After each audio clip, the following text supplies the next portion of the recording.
Hello dear students, मैं अविनाश स्वागत करता हूं आपका AGIS के यूट्यूब चैनल पर। जैसा कि बेटा आपको पता है कि मेरी एवरीडे रीजनिंग का या फिर मैथ्स की क्लास आपके सामने आती है, तो सभी लोग फटाफट जुड़ जाइए सभी लोग। देखिए, चूंकि आपके सामने एक इंफॉर्मेशन अभी मैं लेके आया हूँ, इस समय जो फर्स्ट पेज पे है वो इंफॉर्मेशन है इंडिपेंडेंट डे के लिए, जो बेटा 15 अगस्त के उपलक्ष्य में AGIS एक स्पेशल ऑफर आपको दे रहा है। अगर आप UPSC की कहीं से भी कोचिंग ले रहे हैं या लेना चाह रहे हैं, तो मेरा आपसे आग्रह है कि ज्वाइन करें AGIS। ये मैं क्यों कह रहा हूं बेटा, क्योंकि यहाँ आपको एक स्पेशल डिस्काउंट ऑफर मिल रहा है फीस में। अगर आप 15 अगस्त से पहले AGIS को ज्वाइन करते हैं तो फीस में आपको 60% का ऑफ मिलेगा। मतलब जो फीस आपकी 1 लाख रुपीज थी, वो केवल आपको 40,000 रुपये में वही चीज, वही आपको कंसेप्ट, वो सारी चीजें, वो सारी सुविधाएं, वो सब कुछ आपको केवल 40,000 में मिल रहा है, जो आपको 1 लाख रुपए खर्च करके लेना पड़ता। तो ये आपके लिए बहुत सुनहरा ऑफर है या सुनहरा अवसर है, जिसे आप अपना करियर और अच्छा बढ़ा सकते हैं और जो आपका सपना है उसे सहज पा सकते हैं। रीज़न क्या है बेटा, कि ज़्यादा फीस होने की वजह से हमारे सपने भी अधूरे रह जाते हैं। जो बच्चे मिडिल क्लास फैमिली के हैं, फीस की वजह से रह जाते थे, तो उनके लिए मैं आपको बता दूं, बहुत अच्छा ऑफर सर ने या मैम ने निकाल दिया है, उसका आप फ़ायदा उठाएं। ज़्यादा से ज़्यादा मात्रा में बच्चे यहाँ आए और अपना एडमिशन कराएं। ये फीस की वैलिडिटी बेटा आपका पूरा 14 मंथ के लिए रहेगी। 14 महीने तक आप इस फीस में पढ़ेंगे मात्र 40,000 रुपये में, जिसमें कंप्लीट स्टडी मटेरियल मिलेगा, आपको टेस्ट सीरीज मिलेगी, रेगुलर बैच मिलेगा, मंडे टू फ्राइडे क्लासेस रहेंगी, इसके अलावा सैटरडे स्पेशल क्लास आपकी करंट अफेयर्स की मिलेगी। ये सारी चीज़ें आपको यहाँ मिलने वाली हैं। लाइब्रेरी फैसिलिटी भी फ्री ऑफ कॉस्ट मिलेगी। आप मॉर्निंग 8 AM से इवनिंग 8 PM तक लाइब्रेरी का भी यूज़ कर सकते हैं। अगर आप पढ़ने वाले छात्र हैं तो इससे अच्छा ऑफर, इससे अच्छा अवसर कहीं और नहीं मिल सकता। तो मेरा आप सभी लोग से निवेदन है, रिक्वेस्ट है, या फिर ये समझ लीजिए मेरी एक सलाह है, जिस सलाह के कारण आप उसे मानेंगे तो आपको बेनिफिट मिलेगा ही मिलेगा। तो सभी लोग फटाफट जुड़ जाएं और इस वीडियो को इतना फैलाएं कि सभी बच्चों, जो ज़रूरतमंद बच्चे हैं, उनके पास ये इन्फॉर्मेशन पहुंच जाए। वो कहीं के भी हैं, अपना आके तैयारी कर सकते हैं। ठीक है, AGIS आपके लिए एक स्पेशल ऑफर लेकर आया है, तो सभी लोग जुड़ जाएं फटाफट। यहाँ बैचेस की टाइमिंग बताऊं बेटा, तो बैचेस आपको मॉर्निंग में 11 AM,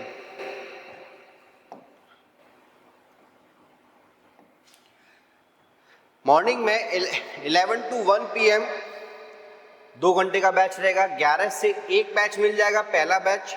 दूसरा बैच 3 to 5 बैच मिल जाएगा। तीसरा बैच 4 to 6 मिल जाएगा। और लेट इवनिंग बच्चे, जो बच्चे जॉब कर रहे हैं, उनके लिए भी हमने एक बैच स्टार्ट किया है और उसका टाइमिंग है 6 to 8। जो भी बच्चे इंटरेस्टेड हैं वो ज्वाइन कर सकते हैं। और हाँ, जो बच्चे जॉब कर रहे हैं उनके लिए एक और अच्छी खबर है, वो है ये बेटा कि वीकेंड बैच भी आपको मिल जाएंगे। AGIS ग्रेटर नोएडा में वीकेंड बैच भी ओपन कर रहा है। जो भी छात्र ग्रेटर नोएडा के आसपास जॉब कर रहे हैं और साथ में अपना फ्यूचर गवर्नमेंट जॉब के लिए या फिर आप एक अधिकारी की रैंक पर पहुंचने के लिए सोच रहे हैं, प्लान कर रहे हैं, तो उनके लिए भी सुनहरा अवसर है। तो वीकेंड बैच भी आपका स्टार्ट हो रहा है सैटरडे संडे। डेली आपकी सैटरडे संडे 5 आवर्स की क्लास होंगी और 1 आवर आपका डिस्कशन होगा। 5 घंटे की क्लास होगी और 1 घंटे आपका डिस्कशन क्लास होगी। तो ये आपके लिए बेनिफिट है। AGIS में आपको मैं बता दूं, सी सेट जो आपका सी सेट है उसकी क्लासेस भी स्टार्ट हो चुकी हैं।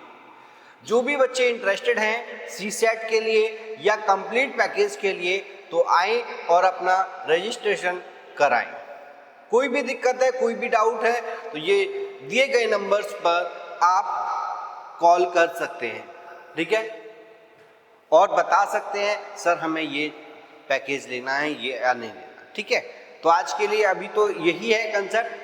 आगे हम बढ़ते हैं थोड़ा सा, जो हमारा टॉपिक है और वो है रीजनिंग का टॉपिक, जिसमें कि आपके सामने कुछ क्वेश्चन लिखे हैं। क्वेश्चन बेटा ये आपकी सी सेट के रीजनिंग में, सी सेट में जो रीजनिंग आई है जिसमें सिटिंग अरेंजमेंट के क्वेश्चन बनते हैं वो सारी चीज़ें हैं, वो क्वेश्चन मैं आपके सामने लेकर आया हूँ। तो सभी लोग जुड़ जाएं और देखें कि कैसे क्वेश्चन एग्जाम में पूछे गए सी सेट के और हम कैसे उन्हें सॉल्व करेंगे, कैसे सॉल्व करेंगे। बेसिक चीज़ें हैं, बेसिक बातों का ध्यान रखेंगे और क्वेश्चंस को बनाना स्टार्ट करेंगे। चलिए फटाफट जुड़ जाइए, चलिए आ जाइए। पहला क्वेश्चन आपके सामने, 8 student ABCDEFG and H sit around a circular table equidistant from each other facing the center of the table, not necessary in the same order. B and D sit neither adjacent to nor neither adjacent to C nor opposite to C. A sit is between E and D and F sit in between B and H. Which one of the following definitely correct? मतलब इन चारों option में से कौन सा option ऐसा है जो बिल्कुल करेक्ट है। तो सभी लोग जुड़ जाएं और मुझे बताएं कि कौन सा आंसर होगा हमारा, जल्दी बताएंगे। क्वेश्चन बेटा साफ है, हिंदी में भी पढ़ रहा हूं। 8 विद्यार्थी ABCDEFGH किसी वृत्ताकार मेज के परित मेज के केंद्र की ओर मुख किए हुए एक दूसरे से एक समान दूरी पर बैठे हैं, किंतु आवश्यक नहीं है कि वे इसी क्रम में हैं या आदर क्रम। लेकिन उसने आगे कहा है बी और डी ना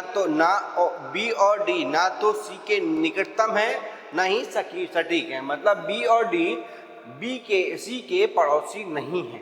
सिंपल सा कहने की बात है, लेकिन क्या है वो लैंग्वेज में आपको फंसाना चाह रहा है कि आप इन वर्ड्स के चक्कर में आके फंस जाएं।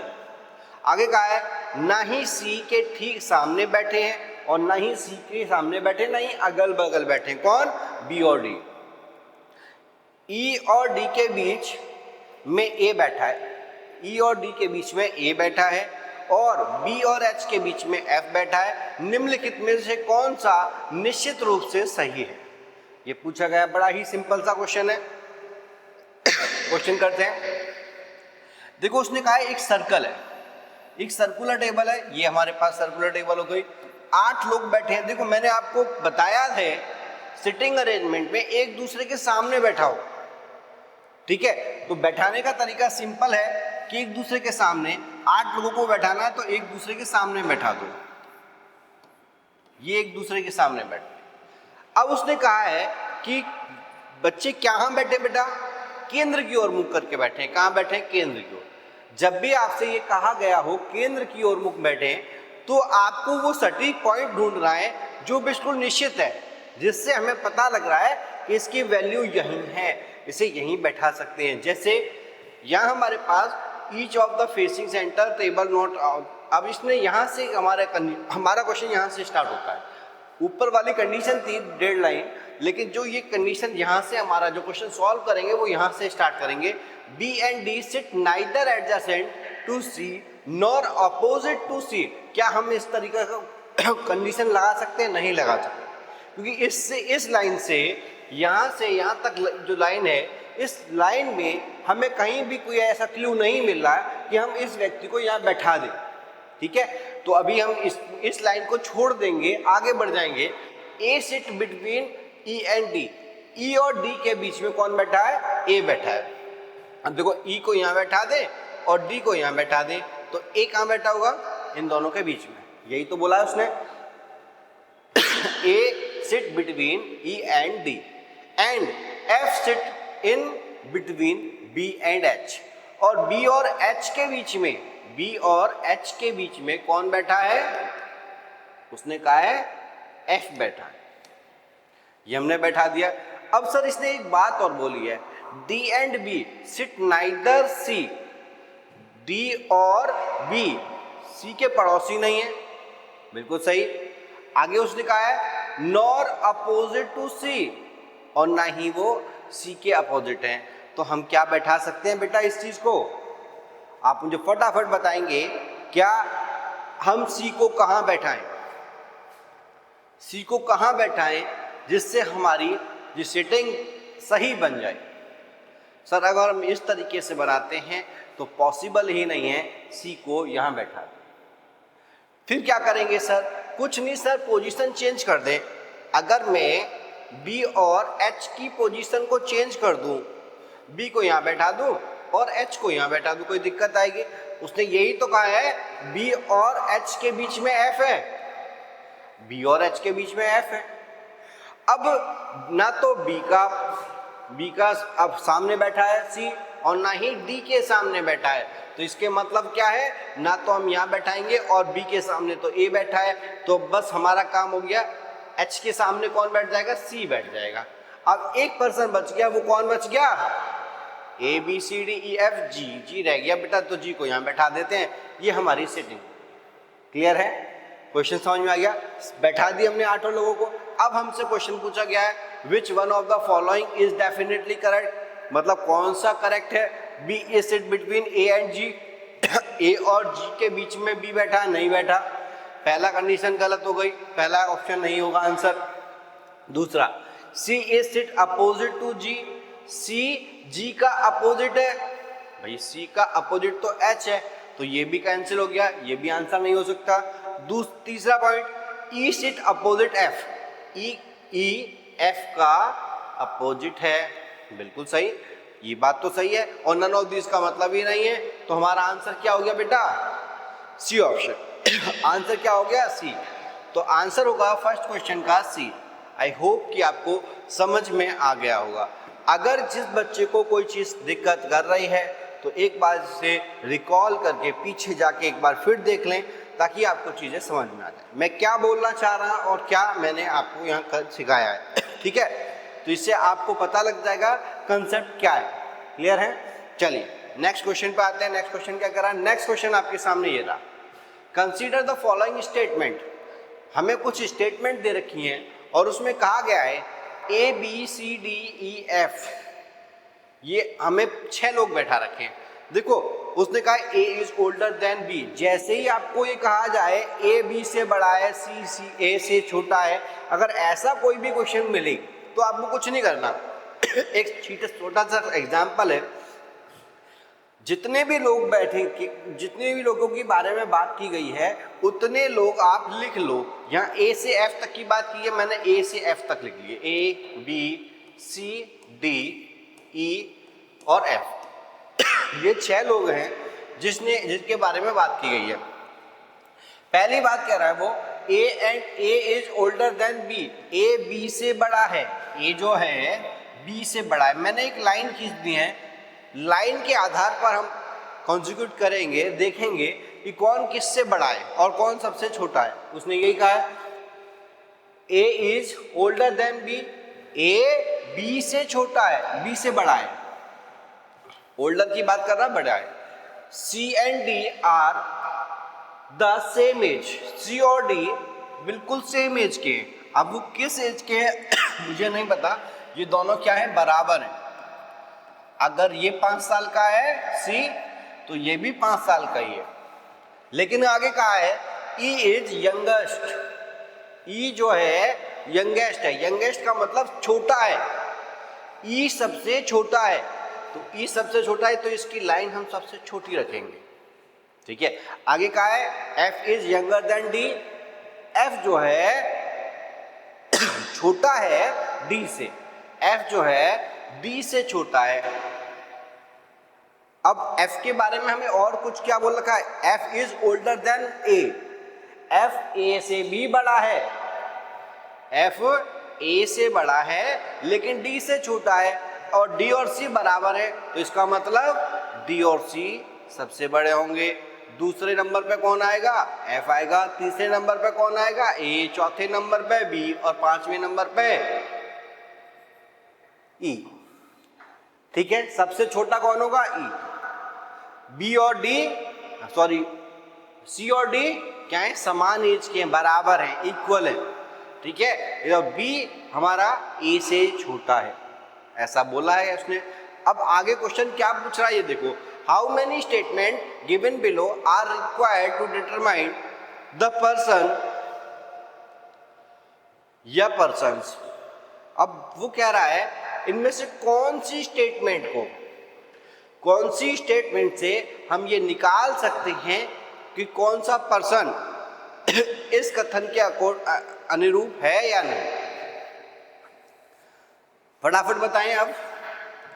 ओनली टू, भाई दो स्टेटमेंट से पूरी हम कंक्लूजन निकाल सकते हैं, केवल दो स्टेटमेंट से कि सर ए पहली वाली स्टेटमेंट हमें जरूर चाहिए, दूसरी statement C and D same as है ये भी चाहिए, ई इज यंगेस्ट, ई सबसे छोटा ये भी चाहिए, F is younger than D ये भी चाहिए, और एफ इज ओल्डर देन ए ये भी चाहिए। ऑल फाइव, पांचों स्टेटमेंट का होना अनिवार्य है। अगर पांचों स्टेटमेंट नहीं मिलती हमें तो हम नहीं निकाल पाएंगे कौन किससे बड़ा है, कौन सबसे बड़ा है, कौन सबसे छोटा है, कौन सबसे बड़ा है, ये नहीं निकाल सकते हम, ठीक है। तो अब की बात कर रहा है तो सिंपल सी बात है, व्यक्तियों को निर्धारित करें उपयुक्त में से कितने कथनों की आवश्यकता है, पांचों कथनों की आवश्यकता है। भाई हम किसी एक या दो कथन से आंसर नहीं निकाल सकते, हमें पांचों कथन चाहिए तब हम आंसर निकाल पाएंगे। क्लियर है, क्लियर है बच्चों? आई होप कि आपको समझ में आ रहा हो।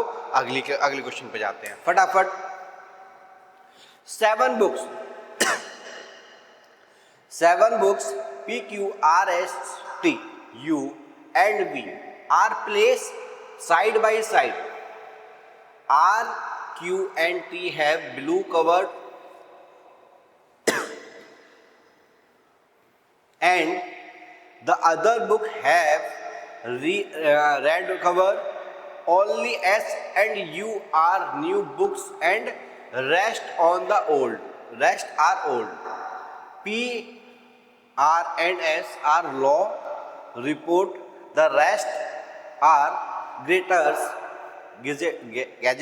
register book, old register with blue cover. भैया इसने क्या कहा है, ये सिंपल सी बात कर रहा है कि बेटा हमारे पास लगभग इसने 7 बुक बोली है, 7 बुक हैं जिसमें से कुछ लाल कलर की, कुछ नीले कलर की है, कुछ रजिस्टर्ड ऑफिसर की है और कुछ वकील की है, ठीक है, ऐसा उसने बोला है। और कुछ उसने ये भी कहा है कि क्या है, न्यू बुक है। भाई नई बुक के बारे में भी कह रहा है, ब्लू के लिए भी कह रहा है, रेड के लिए भी कह रहा है, मतलब बहुत सारी बुक के, मतलब इनके अलग अलग क्राइटेरिया दे रखे हैं। जब भी आपको ऐसा मिले तो ये क्वेश्चन बेटा सिटिंग अरेंजमेंट का नहीं है, ये पजल का क्वेश्चन है।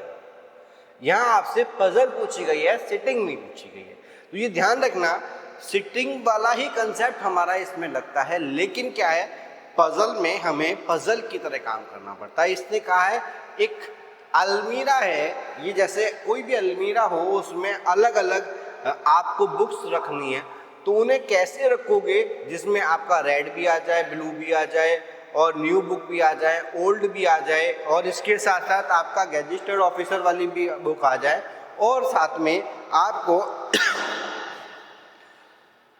न्यू बुक भी मिल जाए।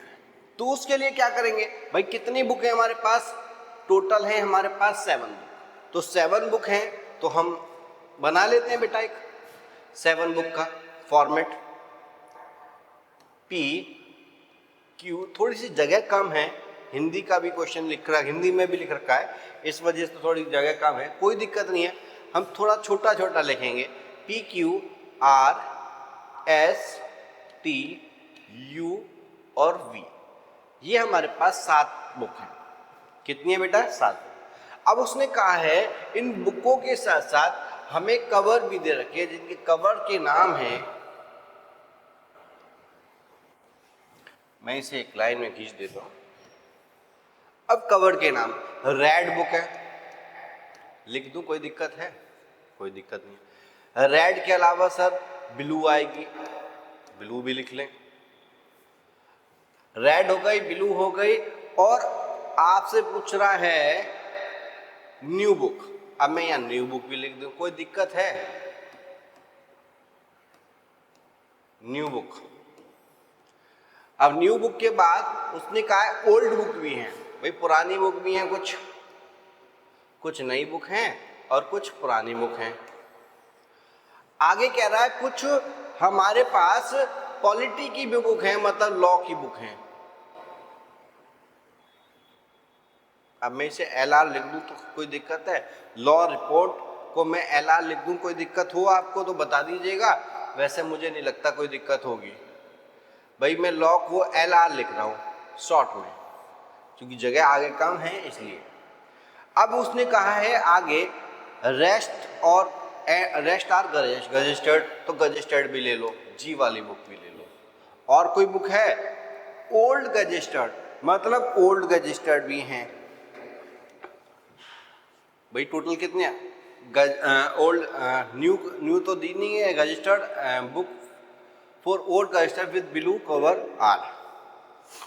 ये हमारे पास बेटा बुक्स हैं जिनके कवर्ड हैं कि ये कवर्ड है। अब इसके आधारित कुछ कंडीशन दे रखी होंगी, उस कंडीशन को हम पढ़ेंगे तभी हम आंसर निकाल पाएंगे। भाई हिंदी में अगर आप पढ़ना चाहो तो साफ है, पी पुस्तक 7 पुस्तकें PQRST वी साथ साथ रखी हैं, QT RQ और T के आवरण नीले हैं और अन्य पुस्तक के आवरण लाल हैं।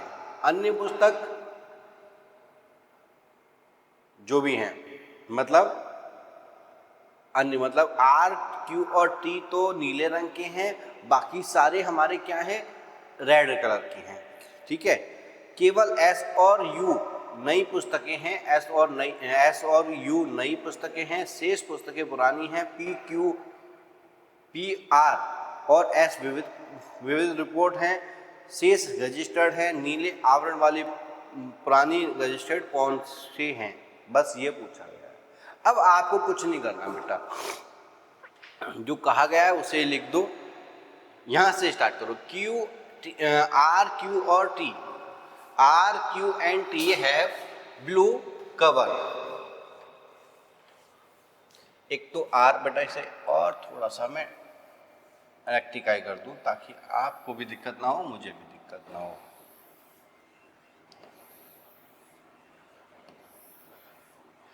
चीजें समझ में आए। देखो मैं लाइन आपके सामने खींच रहा हूं तो इससे आपको दिक्कत नहीं होगी। ठीक है, अब हमसे कहा है RQ और T नीले आवरण के हैं, मतलब ब्लू। मैं राइट कर रहा हूं, RQ और T ये तीनों हमारे पास क्या हैं? ब्लू कलर के हैं। रेड में कौन रह गया? ये गोल चक्कर से बना रहा हूं, एक सर्कल बना रहा हूं, ये रेड वाली बुक है। ये 4 बुकें रेड हैं। 4 हमारे पास राइट वाली सर्किल वाली रेड हैं और राइट वाले जो सिंबल लगा रखा है वो हमारी ब्लू बुक है। ये उसने कहा है, वो हमने लिख लिया। आगे कह रहा है ओनली S और U are new book. S और U, S और U, भाई S को भी मैं राइट कर देता हूं और U को भी। S और U हमारी क्या है? ब्लू बुक है। बाकी सारी हमारी क्या है? ओल्ड है। बाकी सारी क्या है? ओल्ड। तो ये भी ओल्ड है, ये भी ओल्ड है, ये भी ओल्ड है, ये भी ओल्ड है, ये भी ओल्ड है। क्लियर है? अब हमें लीगल और रजिस्टर्ड 2 तरह की बुक और छांटनी है। अब उसने क्या कहा है? PR and S are law report. भाई PRS, PR और S, यही है ना? हाँ, ये 3 बुक है हमारे पास लॉ वाली, बाकी सारी क्या है? रजिस्टर्ड है। बाकी सारी क्या है? रजिस्टर्ड है। ये भी रजिस्टर्ड है, 0 से ले लो इसे, सॉरी।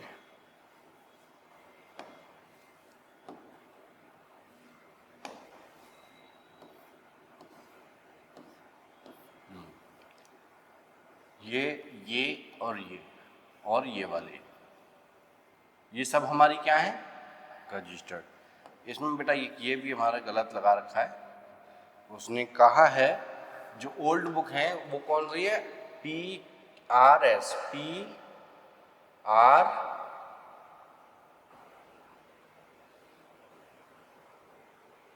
PRSR लॉ रिपोर्ट, ये तो गलत हो गया। ये है S&U are new book, S और U न्यू बुक हैं, बाकी सारी क्या हैं? पुरानी बुक। ठीक है, अब हमारे पास उसने कहा है PRS एक लॉ बुक है, PRS लॉ बुक हो गई, बाकी रजिस्टर्ड वाली बुक है, बाकी रजिस्टर्ड बुक आ गई। अब आगे कुछ है नहीं, बस हमें क्या पूछा गया है? Book of old registered with blue cover. Registered वाली जो बुक हैं वो ब्लू कलर में होंगी, वो कौन कौन सी बुक हैं? ये देखिए, ब्लू कलर में ओल्ड भी है, रजिस्टर्ड भी है और ब्लू भी है। एक तो क्यू हो गया, एक तो हो गया हमारा क्यू, और दूसरी क्या होगी बेटा? जो ओल्ड भी हो और ब्लू है, ओल्ड भी है, ब्लू भी है और रजिस्टर्ड भी है, कौन सी है? टी। तो दूसरा हो गया टी, और कोई है? नहीं है। ऑप्शन में क्या दे रखा है? आर और क्यू। आर और क्यू नहीं हो सकता, टी हो सकता है, तो पहला ऑप्शन गलत, दूसरा भी गलत, क्यू एंड टी तीसरा सही, यू एंड टी ये भी गलत। तो आंसर होगा थर्ड। देखो पजल को हमें ऐसे ही करना है। देखो ऐसे क्वेश्चन आपको थोड़ा सा टाइम कंज्यूमिंग रहते हैं, क्योंकि चीज़ों को समझ के फिर डायग्राम बनाना होगा आपको। तो ये क्वेश्चन आपको थोड़ा सा टाइम कंज्यूमिंग होगा, क्योंकि आपने उस पर इतनी प्रैक्टिस नहीं कर रखी जितना बच्चा बैंक वाली प्रैक्टिस करता है। ठीक है, जो बच्चे बैंक में तैयारी करते हैं वो पजल और सिटिंग अरेंजमेंट पे बहुत अच्छी प्रैक्टिस करते हैं, लेकिन जो यूपीएससी वाला बच्चा है वो सीसेट पे बहुत कम ध्यान देता है। और यही कारण है लास्ट ईयर करीब 70-80% बच्चा सीसेट से बाहर हो गया था, सीसेट ही क्वालिफाई नहीं कर पाया था। यही कारण है। केवल अगर रीजनिंग और इंग्लिश को भी देख लें ना, अगर हमारा मैथ्स कमजोर है और रीजनिंग और इंग्लिश पे काम कर लें तो सीसेट निकाल ले जाएंगे। 27 क्वेश्चन तो करने हैं बेटा, में केवल 27 से 28 क्वेश्चन, 80 क्वेश्चन में से 27-28 क्वेश्चन करने हैं। तो उसके लिए क्या चाहिए आपको? थोड़ा सा मोटिवेशन, थोड़ा सा अच्छे से काम करना, ठीक है, थोड़ी सी प्रैक्टिस। भाई आप जीएस को इतना समय दे रहे हैं तो डेली का 1 घंटा, मैं आपसे डेली का 1 घंटा मांग रहा हूं। आप अगर 10 घंटे पढ़ते हैं, 10 घंटे में से 1 घंटा सीसेट दे दीजिए, 9 घंटे आप जीएस को पढ़ते रहिए, मुझे कोई आपत्ति नहीं है। 1 घंटे जीएस सीसेट आपको कभी क्वालिफाई कभी आपको फेल नहीं होने देगा, ये मेरी गारंटी है। 1 घंटे का मतलब बहुत हो गया। डेली आप 1 घंटा पढ़ें, एक दिन मैथ पढ़ लिया, एक दिन रीजनिंग पढ़ लिया, एक दिन इंग्लिश पढ़ ली, 1 घंटे, केवल 1 घंटे, आपका सीसेट 100% क्वालिफाई होगा, ये मेरी गारंटी है। और नहीं तो मेरे पास आ जाओ, AGIS कोचिंग इंस्टीट्यूट को ज्वाइन करें और मैं आपको बताऊंगा सीसेट कैसे आपका क्वालिफाई हो। ठीक है, चलिए आगे बढ़ते हैं। ठीक है बच्चे, क्वेश्चन करते हैं, क्वेश्चन नंबर 4 to 6। इसमें कहा है बेटा एक कॉरिडोर है, जिस कॉरिडोर के एक साइड बिल्कुल बंद है और दूसरी साइड से आने जाने का रास्ता है। अब उसने ये कहा है 6 लोग हैं ABCDEF, जिसे बैठा रखा है उसने कॉरिडोर के अकॉर्डिंग। ठीक है, अब उसने कहा है पहला ही लाइन में कॉरिडोर बना देता हूँ आपके सामने फटाफट। ये कॉरिडोर है, इसका एक गेट खुला छोड़ देते हैं। ठीक है, यहाँ हमारे पास कितने 6 लोग बैठे हैं, 3 नीचे की साइड मूव कर रहे हैं और 3 इधर हैं, 3 इधर हैं।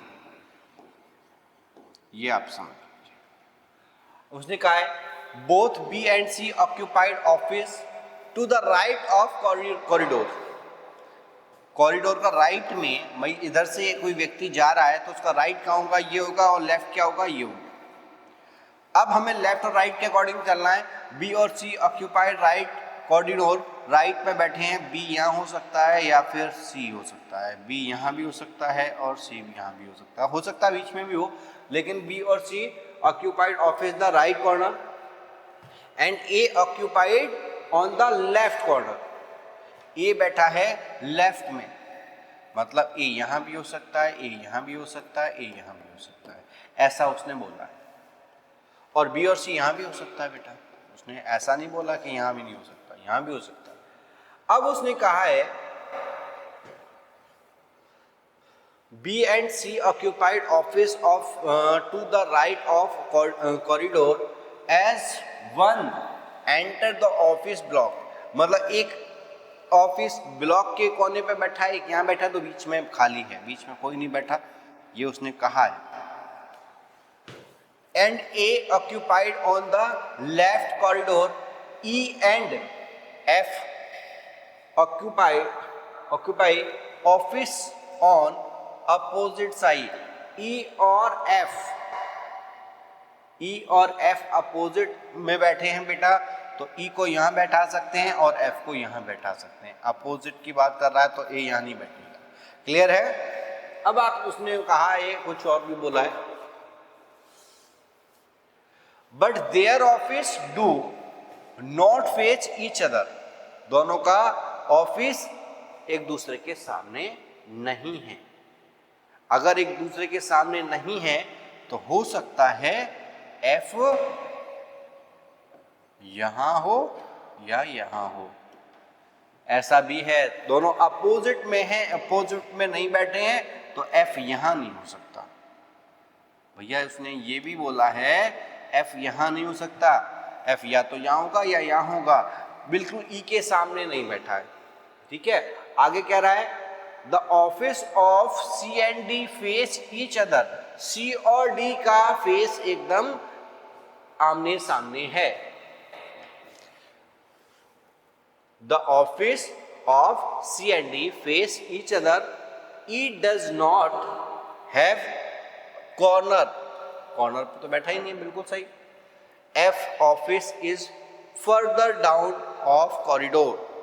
F जो ऑफिस है वो further down में है, किसके? कॉरिडोर के। तो अगर F office is further down the corridor then is but not same side। तो बेटा एक बात समझ में आ तो रही है,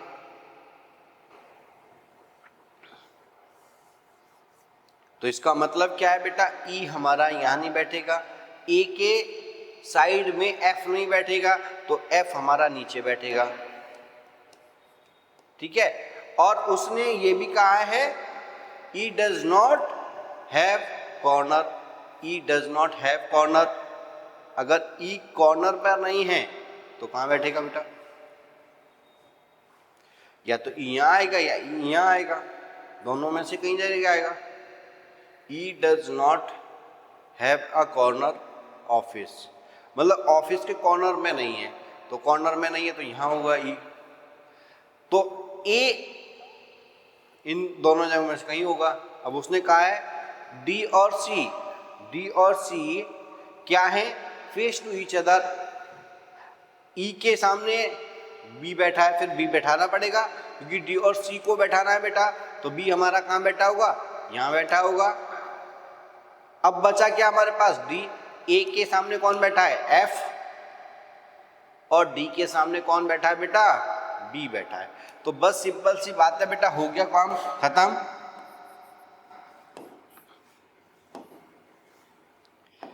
देखो यहाँ कौन बैठा है? डी बैठा है। यहाँ कौन बैठा है? ए बैठा है।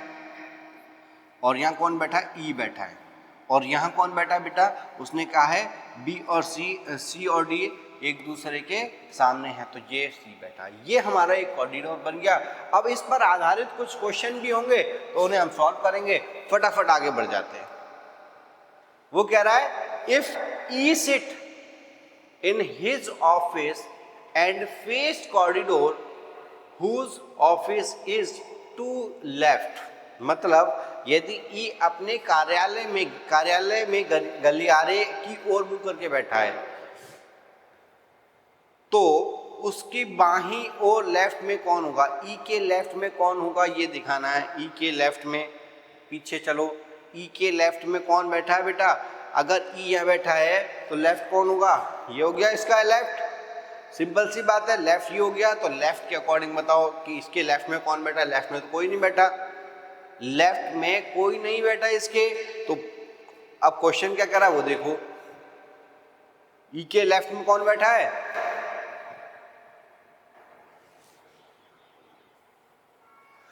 गलियारियों की ओर मुंह करके बैठा है, मतलब अच्छा इसका मुंह उधर है, सॉरी यहाँ आओ बेटा, इसका मुंह फेस इधर की साइड है जहां से व्यक्ति आ रहा है।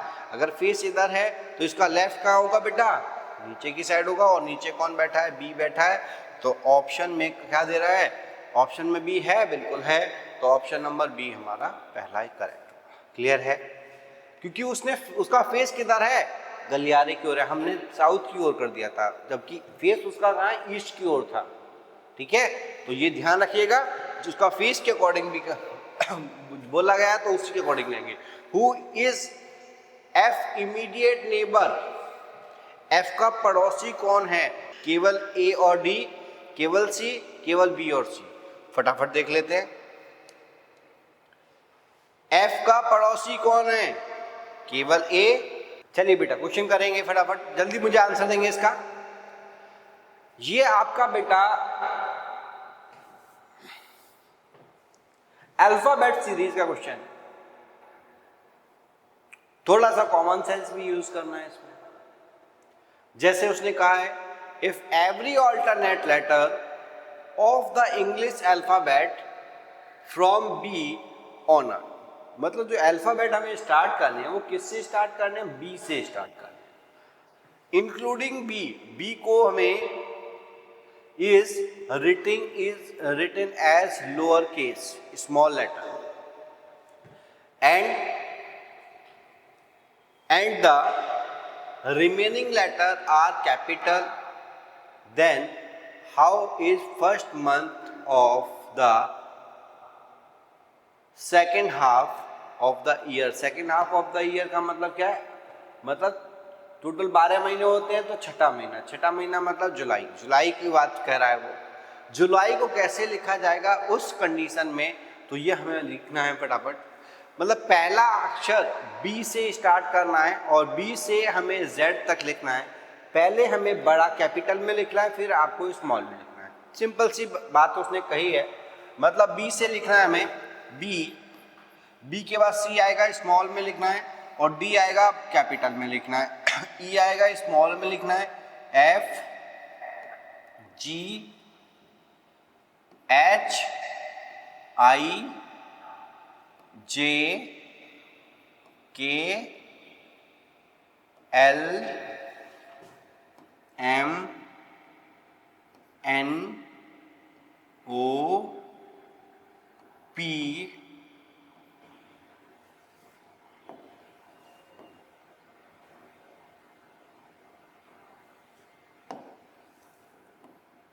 सॉरी फिर बड़ा बनना है, पी के बाद पी कैपिटल में आएगा और क्यू छोटा आएगा, Q R S T U V W X Y Z, ये हमारे पास। अब उसने जुलाई को लिखना है, जुलाई हमारा क्या आएगा, जुलाई में जे क्या है बेटा हमारा कैपिटल में, एल कहाँ है हमारे पास कैपिटल में, उसी फॉर्मेट में लिखना है। जुलाई हमारे पास ये है ना, JULI, जुलाई की स्पेलिंग यही है। अब उसी सीक्वेंस में लिखना है और कुछ नहीं। How many first month of second half in the year written, कैसे लिखेंगे वो देखा गया है। JLY,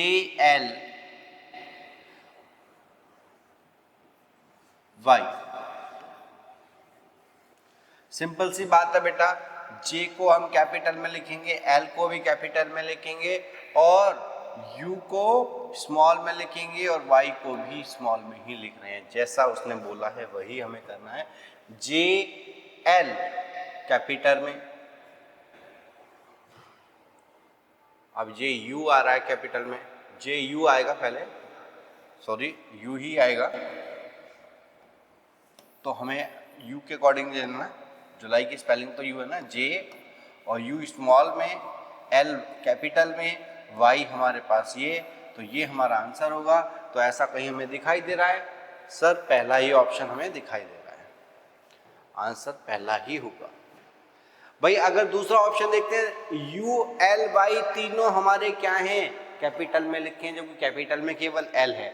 तीसरे ऑप्शन में देखते हैं, तीसरे में L U को कैपिटल में बना रखा है, जबकि कैपिटल में नहीं स्मॉल में बनेगा U, तो ये गलत हो गया।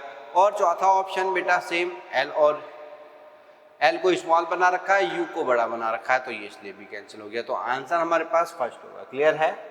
क्लियर है? आई होप कि आपको समझ में आ रहा होगा। कोई भी दिक्कत है, कोई भी डाउट है, कमेंट में आप मुझे लिखें ताकि मैं आपका वो डाउट क्लियर करा सकूं।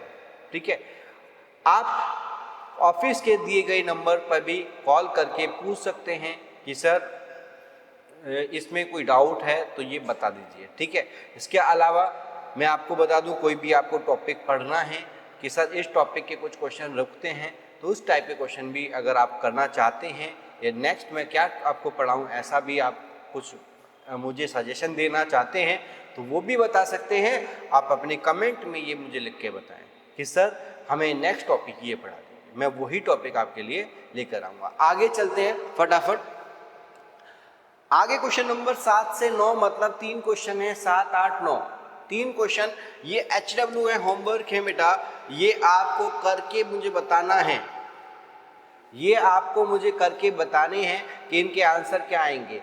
7, 8, 9 3 क्वेश्चन के आंसर आपको करके बताने हैं। स्क्रीनशॉट ले लीजिए फटाफट।